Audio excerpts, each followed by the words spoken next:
বহুদিনের স্বপ্ন সার্থক করতে আমার ছোট খোকা আজ এবারে কি হলো কি আনতে আজ যদি তার মা বেঁচে থাকতো তাহলে সেই হয়তো কোনো গাঞ্জনে গিয়ে বলতো তুই কোথায় যাচ্ছিস বাবা?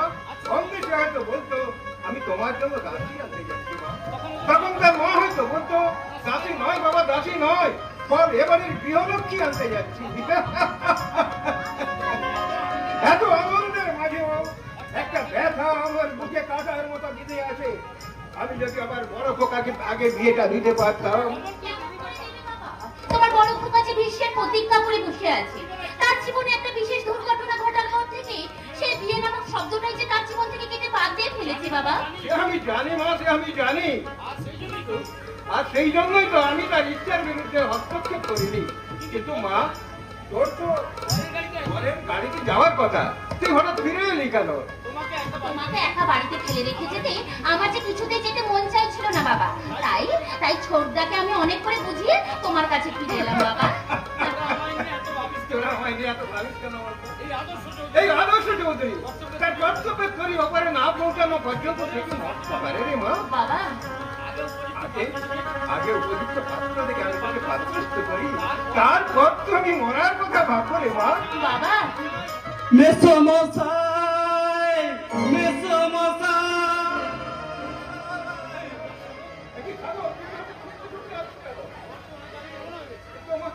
আমাদের ঘরের গাড়ি তো অনেক আগে রওনা হয়ে গেছে। কিন্তু মাঝপথে হঠাৎ বরের ট্যাক্সি। কি হলো সাগর, তুমি থামলে কেন? বলো ছোটদা ট্যাক্সি কি হয়েছে? মাঝপথে হঠাৎ বরের ট্যাক্সি অ্যাক্সিডেন্ট।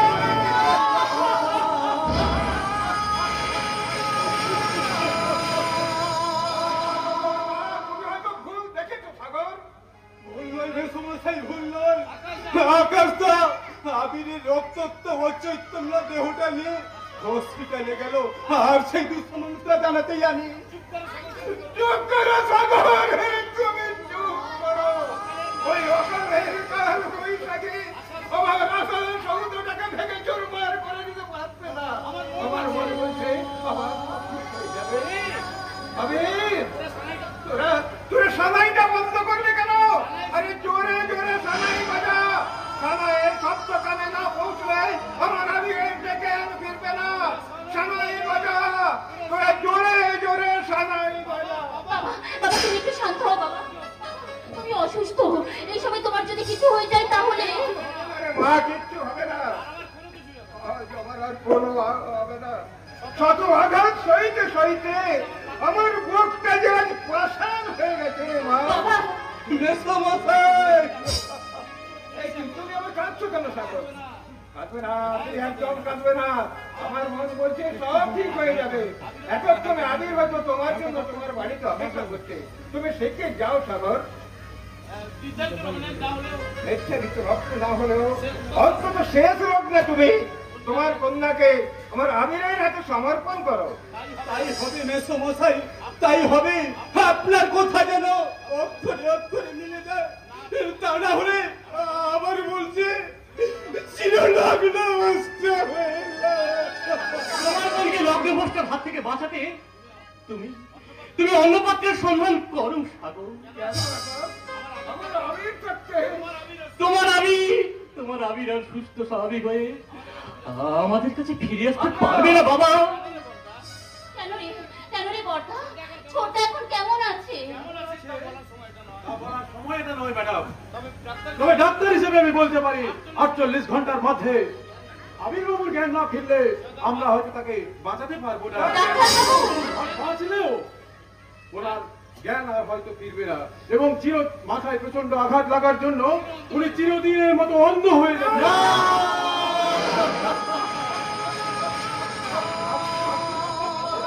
সময় নয় স্যার, কান্নার সময় নয়। এভাবে যেমন করেই হোক আবির বাবুকে আমাদের বাঁচাতে হবে, আর তার জন্য ইমিডিয়েট 1 বোতল রক্তের প্রয়োজন। রক্ত? হ্যাঁ রক্ত। এমন আমাদের এমন দুর্ভাগ্য যে তন্ন তন্ন করে খুঁজেও আমরা 1 বোতল রক্ত পেলাম না। আমি রক্ত দেবো না। না না না, যত রক্ত লাগে আমি দেবো। আমিও দিতে পারতাম আকাশ, যদি আবির বাবুর রক্তের গ্রুপের সঙ্গে আমার রক্তটা মিলে যেত, তাহলে আমি আবির বাবুকে বাঁচাতে আমার দেহের সমস্ত রক্তবিন্দুটুকু আমি ঢেলে দিতাম। কিন্তু এটা এমন আনকমন গ্রুপের রক্ত যে যেখানে 100 জনের মধ্যেও একজনের মেলা ভার। কোন কোন গ্রুপে রক্ত ডাক্তার বাবু? ও নেগেটিভ। আমার তো রক্তের গ্রুপ ও নেগেটিভ। আপনার রক্ত ও নেগেটিভ, তাহলে আর দেরি করবেন না, আমার সঙ্গে চলে আসুন। অন্তত 1 বোতল রক্ত দিয়ে আবির বাবুর প্রাণটা বাঁচান। আসুন, আমার সঙ্গে চলে আসুন। আবিরের প্রাণ তো আমিও বাঁচাতে চাই ডাক্তার বাবু, কিন্তু এর মধ্যে আবার কিন্তু কি? চলো চলো নার্সিং হোমে চলো। কাকা আমি তোমার আমার পুত্রের প্রাণ রক্ষার্থে আমি তোমার কাছে ভিক্ষা চাইছি। তুমি একটা বোতল রক্ত ভিক্ষে বলবেন না মেসমশাই, ভিক্ষে বলবেন না। আবির আমার বোনের বাগ্যতা, তার চেয়েও বড় পরিচয় ও আমার অবিনয় হৃদয় বন্ধু।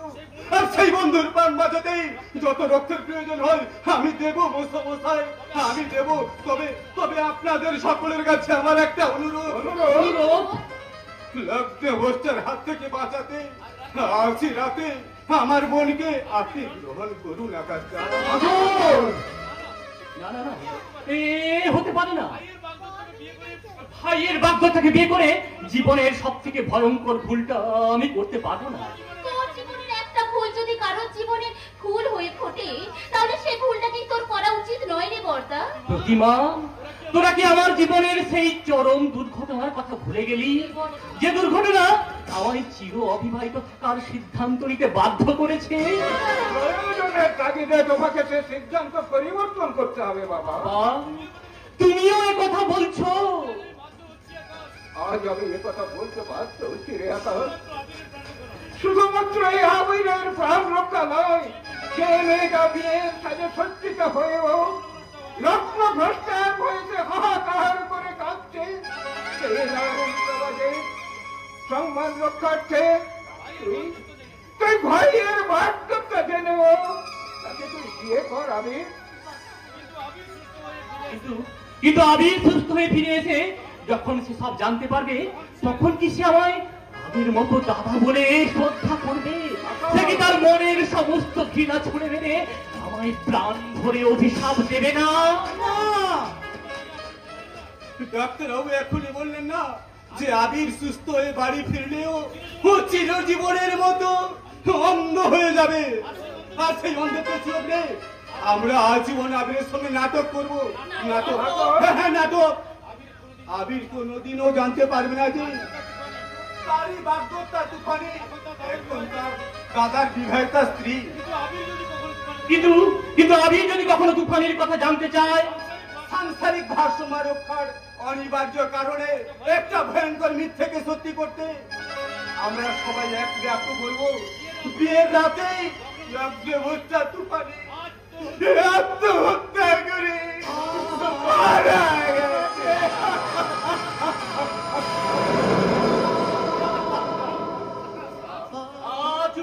চুপ করো, তুমি চুপ করো। একটা নির্মম সত্যকে চেপে রেখে জীবন আমি মিথ্যে অভিনয় করতে পারবো না। আমায় তুমি ক্ষমা করো বাবা। এই নিতান্তই নিরুপায় হয়ে এই প্রথম আমি তোমার অবাধ্য হলাম। কি বললি আকাশ? আমার অবাধ্য হয়ে তুই সত্যিস প্রতিমা, তুই সত্যিস? আকাশকে আমি দিন করে আকাশের মতো মহৎ উদয় করতে চেয়েছিলাম, সেই আকাশ আজ আমার উঁচু মাথাটাকে মাটির সঙ্গে মিশিয়ে দিল।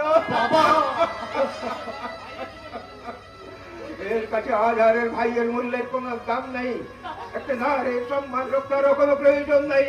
এর কাছে নিজের প্রতিজ্ঞাটাই বড় হয়ে দাঁড়ালো।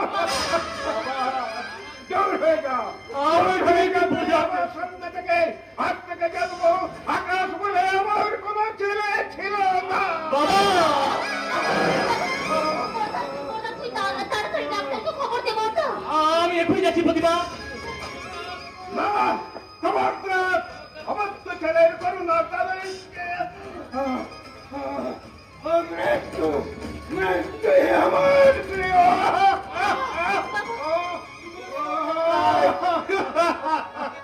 ওকে তোমরা চলে যেতে বলো সাগর, ওকে তোমরা চলে যেতে বলো। ওর বিষাক্ত নিঃশ্বাসে এ বাড়ির পরিবেশ বিষাক্ত হয়ে উঠেছে। যা মৃত্যু হয়ে যাওয়ার সামনে বাবা না, এমন নিষ্ঠুর আদেশ তুমি আমায় দিও না বাবা। আর আমি তোমার অবাধ্য হব না। তুমি আমায় ক্ষমা করো বাবা।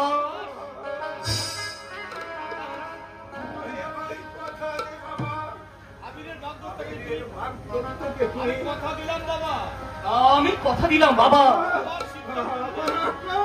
আমার সিদ্ধান্ত অনুযায়ী আবিরের বাগদত্তকেই আমি বিয়ে করব।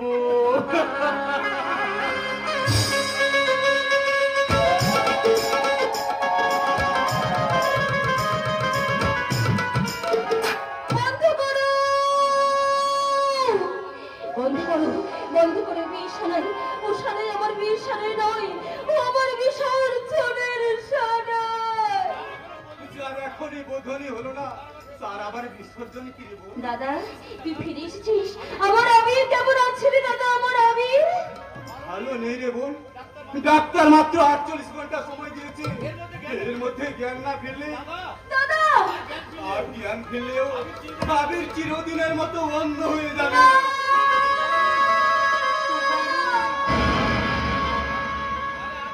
তাহলে আর কেন দাদা? সানায় সত্যি বন্ধ করতে বল। ছেড়ে ফেলে রঙিন আলোক সজ্জা আর এই তুফানের বীর সাজ কেড়ে দিয়ে তাকে নতুন করে সাজিয়ে দে রত্নভ্রষ্টা বিধবার সাজ। তোর জন্য নয়, তাই তো তোর জন্য আমি উপযুক্ত পাত্র খুঁজে এনেছি। কি বলি দাদা, কি বলি? আবিরের অসহায়তার সুযোগ নিয়ে আমি স্বার্থপরের মতো অন্যের গলায় তুলে দেবো আমারই মনোমাল্য? অসম্ভব। আবির ছাড়াই মনোমাল্য আমি কাউকে দেব না, কাউকে না।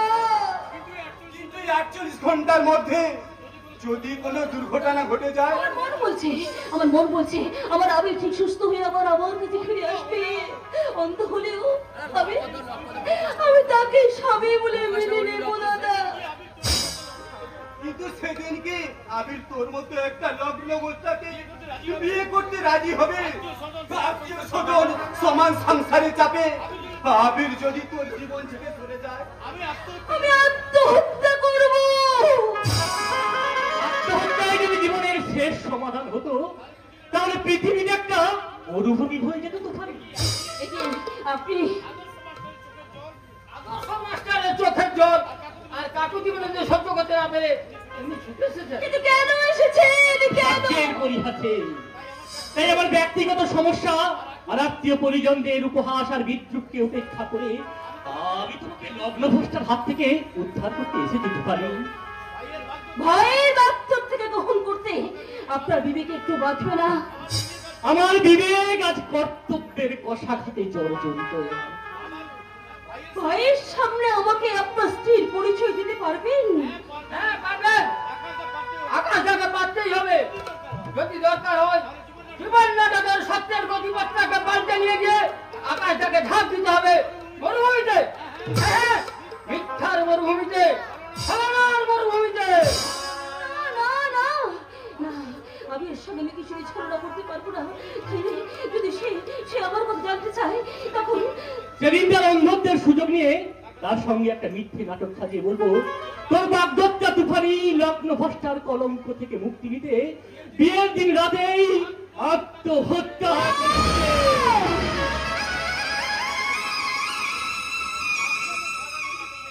আপনাদের সাজানো নাটকে মিথ্যের নায়িকা সেজে আমি চোখের জল নিতে রাজি নই।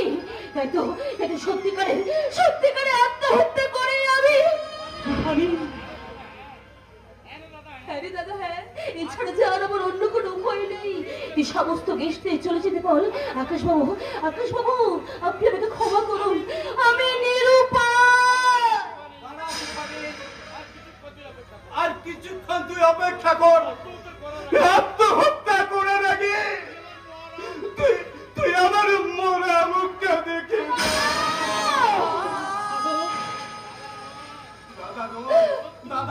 বল শত্রু? হ্যাঁ, আমি তোর শত্রু। আমি কি তোর ভালো চাইতে পারি রে? পারি না। আমি শুধু তোর ক্ষতি চাই। সাগর, তুমি একটু শান্ত হও ভাই। এরপরেও কি শান্ত হওয়া যায় আকাশদা?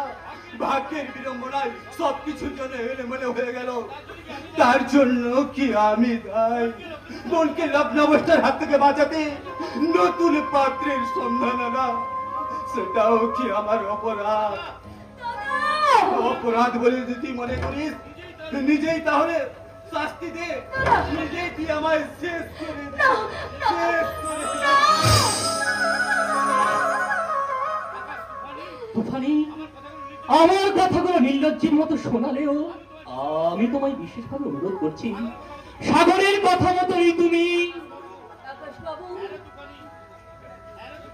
আরে তুফানি, তুই লগ্ন অবস্থা হলে সমাজের মানুষ যে আমাকে বিদ্রোহ করবে, তাই তাই আমি তোর হাত ধরে অনুরোধ করছি।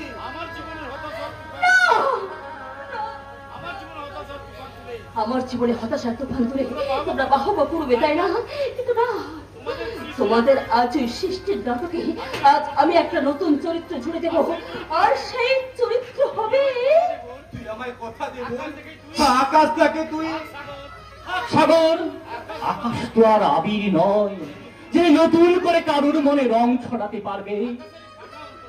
আকাশের এই ফাঁকা অন্তরটা ফাঁকাই থাক না ভাই।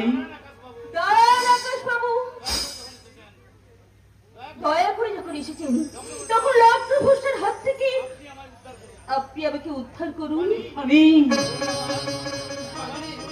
বোন আমার, দেখিস বোন, আকাশটাকে বিয়ে করলে তুই অনেক সুখী হবি, অনেক সুখী। ঘুরে তোরা কে কোথায় যাচ্ছিস? শাক বাজা, কুলু দে, থানাই বাজা। শাক বাজা রে, উলু দে, শাক বাজা রে, উলু দে,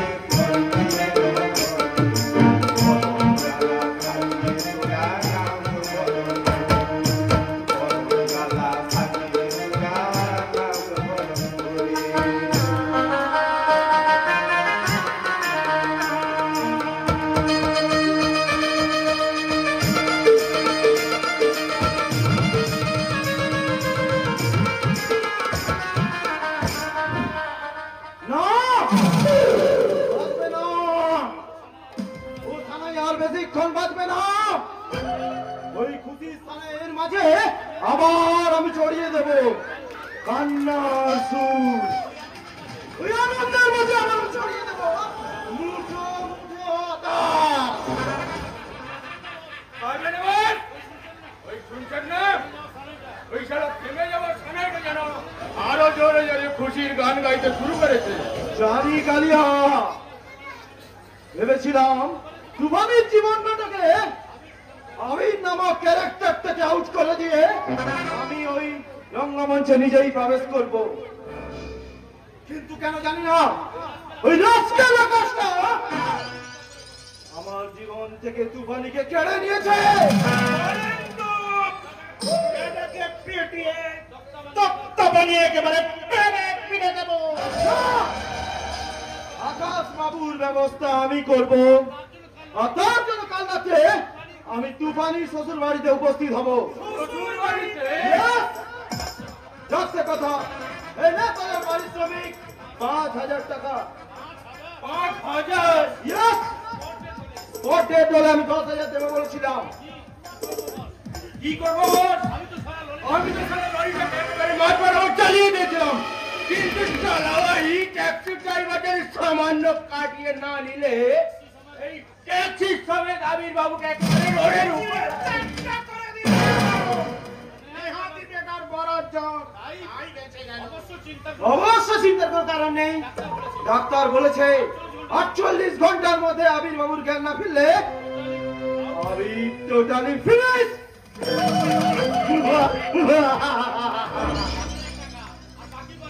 আর বাকি 10,000 টাকাও তখন তোদের পকেটে চলে আসবে।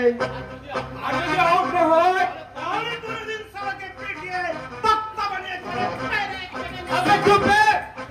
চলো আবির বাবু বেঁচে উঠলে আমার হবে যে কি হবে? আর বস, ওই বাকি 5,000 টাকা আমার পকেটে থেকে যাবে। এই গরিবের পেটে লাথি মারলে আপনাকে ভাগ্যের কাছে লাথি খেতে হবে। হবে কাবিলো, কাল আমি তোদের আরো একটা নতুন কাজের অর্ডার দেব। আর কাজটা যদি সাকসেসফুল করতে পারিস তাহলে তোরা পাবি আরো 5,000 টাকা। আর বলে, এই নে, একবার 2,000। একেই বলে নসিব কা খেল। এখন নয়, কন্ডিশন বুঝে আমরা প্রিপারেশন নেব। পাবেন না বস, আপনার যে কোনো কাজ করতে আমরা প্রাণ লড়িয়ে দেব। এইটুকু মনে করিও। আমাদের অপারেশন টাইম হবে ঠিক রাত 12টা।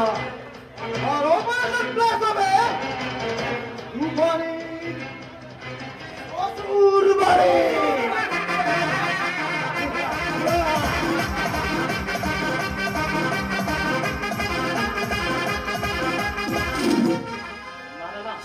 কখনোই তুফানিকে নিয়ে আমি মধুমতি যাপন করতে পারবো না।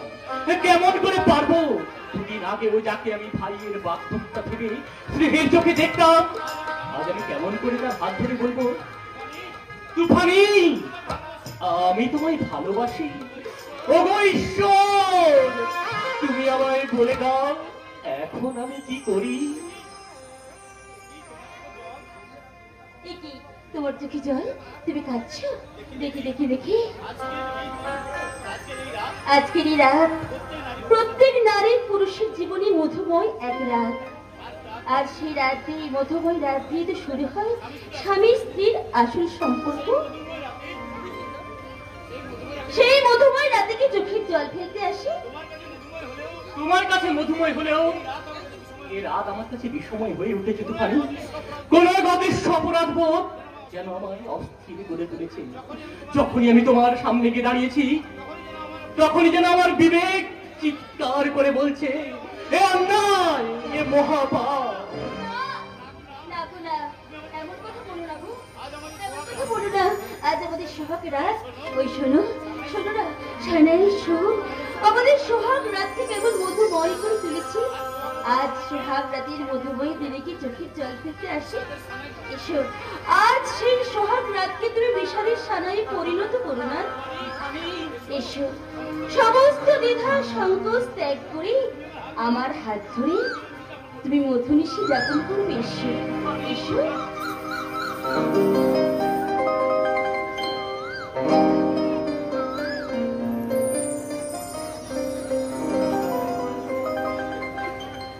আমি যে তোমার, তুমি তা বুঝি না। আমি চিরদিনই তোমারই তো থাকবো। তুমি আমার, আমি তোমার। আমি যে কি তোমার, তুমি তা বুঝি না। আমি চিরদিনই তোমারই তো থাকবো। তুমি আমার, আমি তোমার। আমি যে কি তোমার, তুমি তা বুঝি না।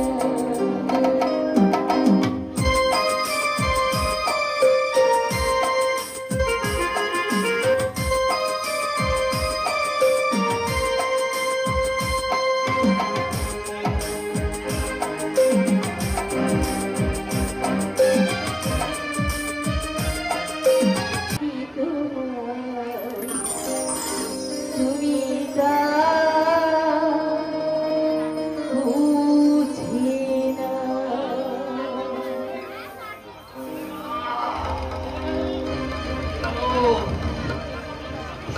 যন্ত্রণায় বুকটা আমার জ্বলে গেল। বাবা, প্রতিমা, তোমরা কি কোথায় আছো? কি হয়েছে? তুমি এমন ছোট বুঝতে পারছি না কাঞ্চন, বুকের ভেতরটা কেমন অস্থির অস্থির করছে, আর পেটের ভেতর অসহ্য অসহ্য যন্ত্রণা।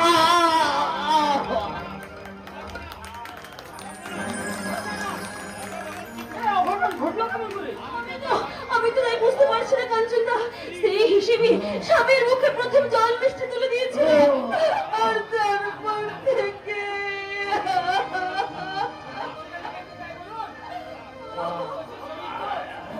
সারাদিন উপর থেকে জল জল করে নিশ্চয়ই গ্যাস ফর্ম করেছে। চিন্তা করবেন না, আমি ডাক্তারকে খবর দিচ্ছি। ডাক্তার বলে নিশ্চয়ই ভাববে কেমন? না কাঞ্চন না, এ গ্যাস নয়, আমার মন বলছে ওই মিষ্টির মধ্যে কিছু একটা মেশানো ছিল।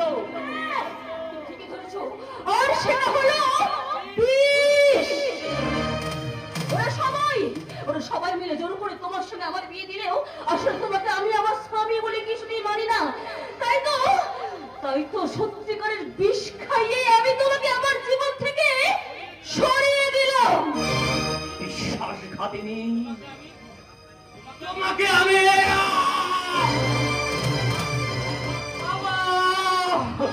প্রতিমা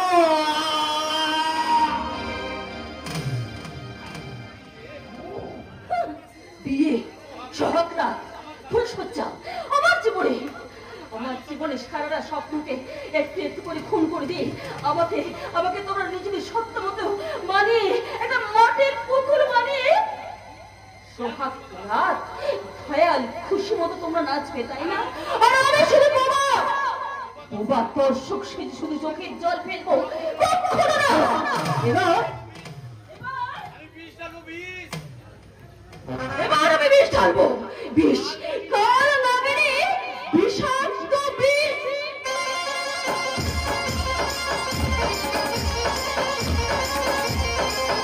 আর সেই বিষে জর্জরিত হয়ে ওই আদর্শ চৌধুরী আদর্শ সুখের